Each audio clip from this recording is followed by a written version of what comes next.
Mbombo officiel, toujours à la pointe de l'information.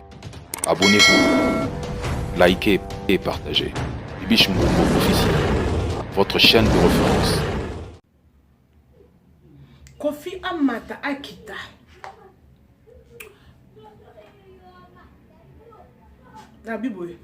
Kofi Amata Akita.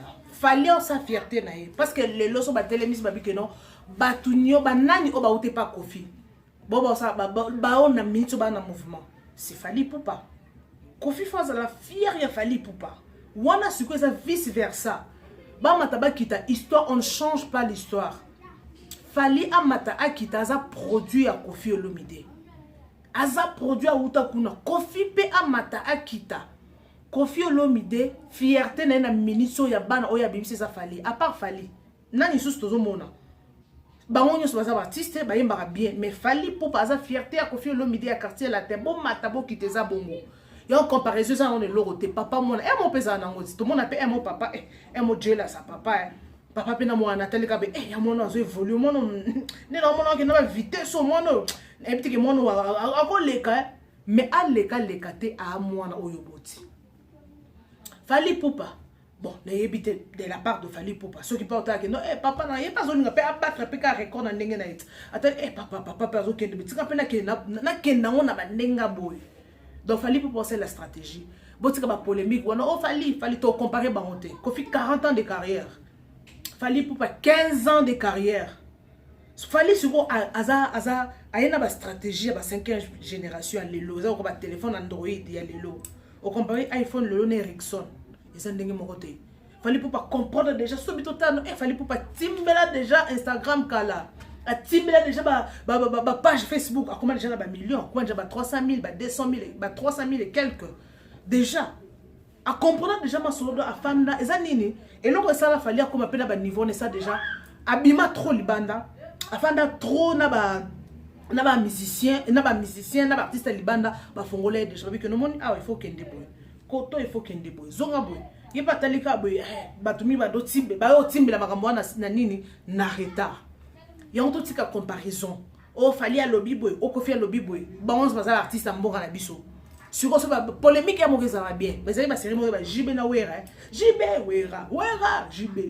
wera ba polémique à danger to suka apilelo to suka wapi héritier wata na be goga to senga album eza bien générique eza bien mais promotion ka ezane makasi Francis Dibaya boza wapi promotion ka kanele que la please générique eza nzembo kitoko clip impeccable mais ce que toi na posane générique wana ebeta lisusu ya makasi na Congo kuna ebeta mais siko libanda awa ezo beta nango mais eza moi heavy, it's heavy, eza moi lourd. Boss was artiste na biso to wana posa na bango poto boy na biso eza nango ka boma ba fana ona ba fana o babunzi ba fana ona ba fana o babunzi. En tout cas Cindy Leker il pas zo battre record alobi pas ko tika te to ebite libaya o Cindy Leker azocha achela on Fally achela on hérité pourquoi pour na date wana point d'interrogation. Bon l'émission quand on bon l'émission tina suka pour comprendre mamuni tozolo bela na chaîne biso oyo Bibiche Mbombo officiel on a beaucoup à dire makambo ya koloba eza tellement ebelé yango toyaka toujours pembeni wana kofinga eza moi mabe mingi oza la remarque ya kosala Bibiche Mbombo plasma yaka na commentaire soit yaka numéro eza wana benga Bibiche omoni koto olobi mabe Fally Ipupa sa fierté le mboka na biso. La fois passée j'ai vu la photo avec Rambo Arnold Schwarzenegger na Rambo na Fally soit to koloba Rambo Fally ote bino bat bosa ba warrior ba combien de personnes ka na ba photo era kangi photo yo kasi Fally azui numéro de téléphone te le so Fally azana pour ça projet filmer à cause ça peut filmer na Rambo te donc et ça déjà ba diapason BBM Bibiche Mbombo officiel, toujours à la pointe de l'information. Abonnez-vous, likez et partagez. Bibiche Mbombo officiel, votre chaîne de référence. Un grand merci à vous d'être connectés, mes amours, les abonnés de Bibiche Mbombo officiel. Merci Nabino pour la confiance. Bozo PC Bisso, Bozo continuez toujours à PC Bisso, Bozo s'abonner, Bozo s'abonner, Bozo partager. Bah lien et émission Nabisso et ça la Bisso bien. Est-ce que ça va déjà chez vous? chez moi ça va par la grâce de Dieu. Nalinga bino mingi na doraka bino mingi. Je vous amour, je vous aime, je vous respecte, merci. Nabato bazo s'abonner, bon continuer à s'abonner et que ça la biso vrai qui toko to est toujours wana na cadre émission na biso Vines analyse boyebi ki to lobela mingi actualité ou eza ko circuler awa actualité tongo miti pour to la actualité d'actualité. Donc, toye awa pona ko sepesa bino. En tout cas, si c'est votre première fois, n'oubliez pas surtout de vous abonner. Au s'abonner, cliquez na cloche de notification, on a pas bon ça va rater. Peut-être au combo sana. Donc, quand vous s'abonner, cliquez sur la cloche et puis au tiki ka pub tina suka. Et ça ka juste façon il y a ko aider ndeko na bino moi si ndeko na bino pipiche mon pour moi na muluba juste pour que les fils que airtime pour le download de l'émission pour la upload pour na bino ba émission. Voilà, nous allons parler de cette date du 18 décembre, le 18 décembre, et Zaya Koyin dans le 18 décembre, na yebite bandeko na ngai. Donc jour on est à toko lala na réseaux sociaux. Jour où toko lala rabo ba téléphone ta kofongwama. Toko lala kaka boy donc total le 18 décembre, tout ça 3 2 tout ça 21h, tout ça 0h. Donc ba 0h zami balé, jour il y a événement donc événement de l'année 2020 et tikibisona événement il y a date le 18 décembre boyebi hérité Watanabe aso bimisa album nae mi ange mi démon au boyebi déjà pesa déjà maxi single déjà il y a je suis désolé bonaki tokolo belango tout au long émission na biso bozala abo kende na nous te bozala abo comprendre et loko nini on a zolo bana ba bozo atango la nga pour comprendre avant que no bando commenter bo finga bo pisa ba remarque na bino c'est mieux ko yokanga tina suka pour na ko understand what I'm going to talk about. Voilà. Nous allons parler de Fally Ipupa. Fally Ipupa, ce même date du 18 décembre, le 18 décembre, la date historique. Donc, Eurosala Makambo, vraiment. Donc, on a un commentaire et bien là-dessus, parce que dans le comité, mais nous allons parler de ça. Et aussi, Cindy Leker, donc nous avons vu, c'était yesterday, Koffi Olomide a publié sur sa page Facebook le 18 décembre déjà, c'est la sortie du maxi single de Cindy Leker, au bébé a évolué par Koffi. Alors pourquoi cette coïncidence?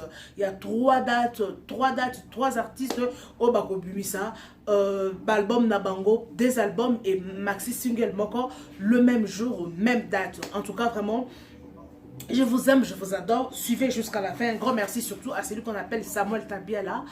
Papa social, Samuel Tabiala, papa social, babi du solol, Ante Solel, un grand merci.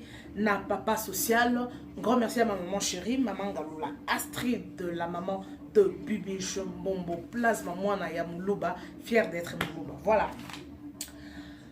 Tout le monde est sur le tech.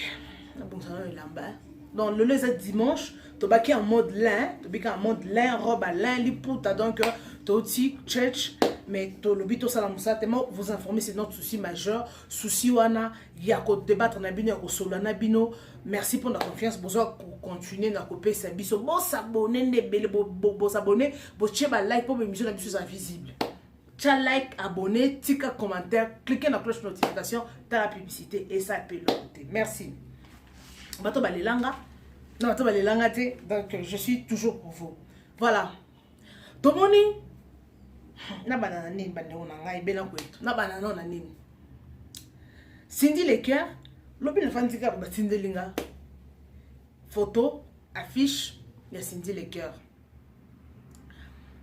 le 18 décembre azo misa maxi single Koffi Olomide ponaye parce que j'ai suivi une émission chez Mamie Lela alobi ponaye Koffi a sali surprise obiso bengaka na pays anglophone na South Africa pays anglophone disons surprise que à cause là a PC cadeau maxi single au kobima le 18 décembre ouais toujours c'est là parce que bandé ko s'attendre né loko wana te le 18 décembre Cindy a bimisa maxi single au Koffi Olomide a PC chance a bimisa maxi single. Alors comment vous trouvez bino vous trouvez ngo ndenge nini hérité Watanabe le même jour Azobimisa maxi single, je pense que comme ça c'est mieux. Voilà.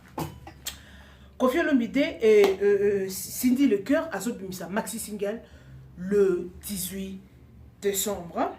Dans quelques jours, parce que c'est presque la semaine prochaine. Aujourd'hui, non, la semaine prochaine. Parce qu'aujourd'hui, déjà, c'est le 13 et le 18, et on a la sombre. Naïbité, what is going on? Pourquoi quand le même date? Mais na yo ki ba nungu na ba réseaux sociaux ka des autres parce que biso to lingami to lebela o to lebela ka ba rumeur ba news o ezana ba réseaux sociaux. Et cause à la vraie et cause à la faux. Mais to peut débattre ensemble, to peut ça juste ba idée na biso cause à la vraie et cause à la faux. Mon vrai, mon faux. Voilà. Il paraît Kofi Olomide n'a fallu moto ezo simbate. Ezo simbarangote. Ezo simbate why? Why ezo simbate? Mokile lobby, Batuba lobby. Oh, Kofi Olomide azomi benga double king. Fali pour maza aza king aigle. Kofi Olomide azomi benga mikolo oyo double king. Why double king? Batuba ezo simbate. Et tolandaki émission moko ya Mbutalikasu. Écrit qui vraiment polémique, il y a polémique que Kofi, tu m'as comparé Kofi na Fali na Nicolas, na numéro 1, na numéro 1 de tous les temps, na zo battre record, na zo beta bien et tout. Nga sala ga émission na bibo tika la comparaison na Kofi na Fali basé lo mort ba papa na mwana. Kofi a oté pas Fali. Wala photo e bango. Donc Fali a fruit à Kofi Olomide. So Kofi a peut-être a cette opportunité te fallait linga yebate. Mais il fallait bimi na banenge na ye na makasi na ye na stratégie de lelo comme il fallait. C'est bien bon. Grâce à Kofi, fallait pour pas yebana. Mais pour fallait pas comme lelo. A chipe qu'il fallait. Ce que c'est la paix qu'il fallait te mingi pe peut-être alinga comme pende aza lelo fallait te ba comme composition ye numéro 1, ye numéro 1. Oh aza numéro 1. Pour mingi pe bazala pe na fallait. Bazala pe together ba yemba pe na fallait. Bazala pe na quartier latin mais lelo ba yoka na pété mais fallait lelo ayokani parce que à saleli qu'il fallait na étoile na aura na stratégie na chance tout ça et celle qui a comme fallait c'est bien bon toko comparer bon tout ce canon alors et nous connaissons ani parce que Kofi Olomide asa artiste oyo plus de 40 ans de carrière au Stoyebi na lobango la fois passée na émission nanga que biso to bana miketo zo ka Kofi Olomide azoyemba to bina comparer presque 40 ans de carrière, plus de 300 chansons, je ne sais pas, 300 albums, 300 chansons, plus de 300 chansons. Fali Poupa, ma carrière, n'a plus presque 15 ans, 15 ans de carrière. Pourquoi comparer 40 ans à 15 ans, ils ont des borotés dans le bac. Alors, qu'est-ce qui se passe? Est-ce que réellement, Bangomi Balé, bazana ba guerre d'esprit parce que tout le monde a fallu Kofi Koto double king fallu Koto king aigle le même date il y a sorti album il y a Fali le même date sorti il y a Hérité Watagoga même date sorti album il y a maxi single il y a Cindy Le Cœur. Pourquoi coïncidence wana wa tomber en wezani et la coïncidence et ça concurrence, et ça comparaison, et ça n'est pas bien. Quelque part, ce que nous avons anglais, et ça bien musique. Je compris que ces derniers temps, musique n'a pas ce zongi dans et zongi n'a force par rapport aux années antérieures.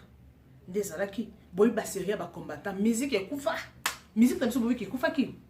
Et koufa qui n'a sens ni actualité musique ils qui vraiment parce que ba concert ba nomi ko beta ba poto wana te donc en tout cas dans ma kamo pe ya corona na ba 10 ans au musique et beta qui te musique ezaki ando beta na mais ce qu'on nenge za lelote nenge za ki kalate na moi quelques temps passé ba 10 ans passé parce que comme qui mingi télévision ba comment otala ka ba to théâtre ba to ba nzonzi ba to ba comment ka otala bon ba to ya théâtre et tout. Mais le musique n'habite. Moi, j'ai compris quelque part et ça bon parce que musique est parce que musique est bon gaga. Moi concurrence mon robot, moi concurrence loyale, hein? Moi comparaison mon eh oh ya beti bo date donc date le 18 décembre là. Et puis si c'est pas actualité. Et puis si c'est actualité toujours ma tigère le 18 décembre mi koleza yango na yango. Eh biso to lobela ko biso to ngako loba to loba. To ko lobelango. C'est bien. date moko fali pupa héritier wata Cindy Leker pas kotima solongo ko fait le mida pesi opportunité ya koyemba. Alors pourquoi na angle monsieur ça nango bien parce que ba fan de lo bazo zia tout total là maman que ndengeni parce que Cindy Leker à cette jeune à 21h le 18 décembre na 21h ça sera un vendredi na 21h déjà pas Cindy a ici déjà pas parce que to yoka parce que ça na 8 chansons na kati. Donc Cindy Leker makamuni nya bombeli biso na kati wana parce que elle a déjà une très belle voix. En super temps moulay au fin dans quartier latin voilà to kobo yango te to encourager. Merci beaucoup Cindy Leker. OK, c'est bon. Fali Poupa déjà toyebi Fali Poupa azarandi déjà dans mouvement artiste mo wala la rapongité ya nimbate. So dans lobby bongo ezate ke na comme ça Fali Poupa te to ba vérité à solo. Fali Poupa za artiste ça la beauté. A beti concert mo après la l'été. Yaza soka beti concert lobby a calculer lobby déjà bêta lobby koto featuring et bibi lobby kuna zo préparer loko donc bongo courage Fali Poupa toujours on se battre toujours record merci Koffi Olomide pe aza papa na biso c'est un artiste autoré ko ignorer parce que donc comme ils sont mutu Koffi parce que au début déjà il fallait à longue qui pas Koffi ça qui déjà moi mutu hein et ça qui déjà moi un problème moko pour battre que non en tout cas fallait à remplacer Cindy ou on a ce que les gens disent beaucoup finga ngaité ngana zo répéter ba oh bino bolo ba internaute ou à remplacer Koffi parce qu'à remplacer fallait parce qu'à zo place fallait parce que Cindy nenge Koffi Olomide pesa qui fallait pour pas confiance nenge pesi Cindy yango pesi maxi single on est selon ba dire à bateau oh biso zoloba en tout cas vraiment pour nanga non on a fallu à sa fierté il y a quartier latin tout ce que ba biloko wana ote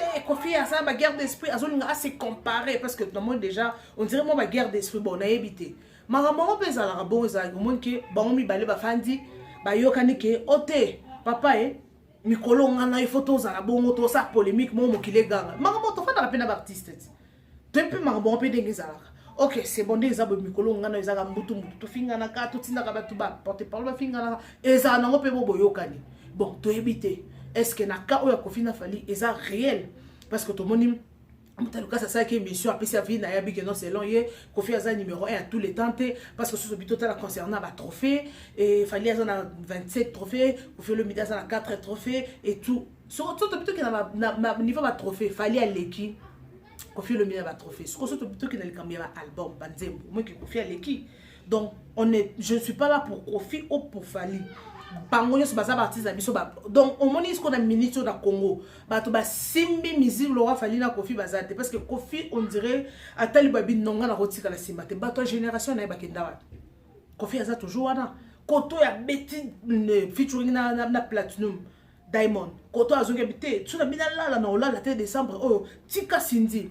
Allez, côté Cindy na marambo. Na janvier déjà azo préparé. 2021 déjà You Arena. Donc ça bien donc musique na mission zongi actualité parce que bazaki na ben ya souci ya musique wana. En tout cas Cindy Leker to habité jour wana. Est-ce que Koffi a sali bon pour avoir prouver Fali Poupa? Est-ce que parce que tout le monde a le affiche c'était hier affiche Bimaki parce que selon ba dira ba tout que non bazo yo kanate Koffi azo sala boye c'est pour ça azo sala boye point nurka anga benda Fali wana c'est que les gens disent. Or ngai na bi Koffi relation ni bazango na Fali peut-être PR on a mis sur bazango WhatsApp bazo tchatcher biso azo toujours lira ko tchaka Fali peut-être que c'est réel voilà tout ça c'est une supposition. Mais ce qui peut musique en week-end, bon, on peut ça bien. On a bien mis sur la news et on s'en va émission. Encore tout le monde l'actualité, musique, peut mini tout le monde maman peut musique. Les autres problèmes, soit ils vont pas yoka, des bisous à ton lobby, tu te commentaire. Est-ce qu'il y a un problème? Mettons une comparaison. Fali na Koffi ba monter, mais Fali pour pas bravo, Fali pour parce que la génération 5e génération, au bat bazo ba Fali pour pas ça numéro 1. Batou, voilà binimo bozolo ba. Ngaité.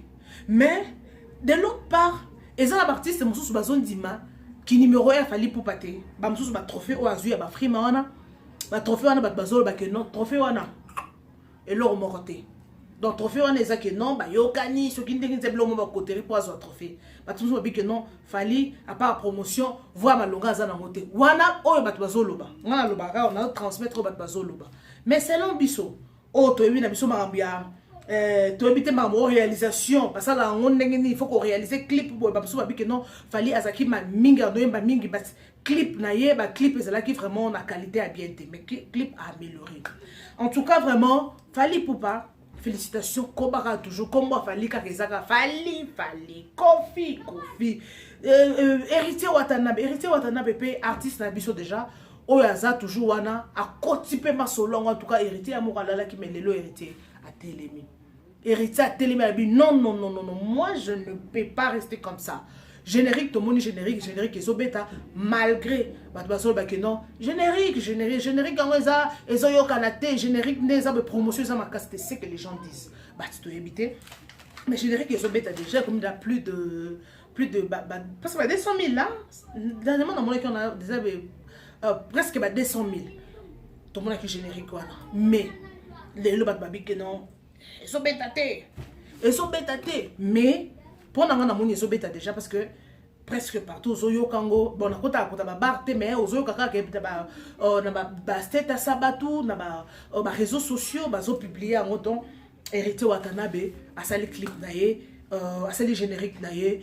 Il y a générique non bon il y a mis ange mis démon et bimé déjà alors biso ça toujours pour nous soutenir l'artiste na biso bon là non pongi bo sa bola muka talasco Cindy a cheli bayamba la moko le 18 na moni c'est qui encore un artiste moko déjà le 20 décembre il peut que azobim sa album nae mais en tout cas artiste na biso bo ça la bon toi na posa to le belaka bino bo mo sko boye la musa ba obazaki ya kolala ba la muka déjà Fally Kofi JB botika polémique ya Kofi na Fally BBM, Bibiche Mbombo officiel, toujours à la pointe de l'information. Abonnez-vous, likez et partagez. Bibiche Mbombo officiel, votre chaîne de référence.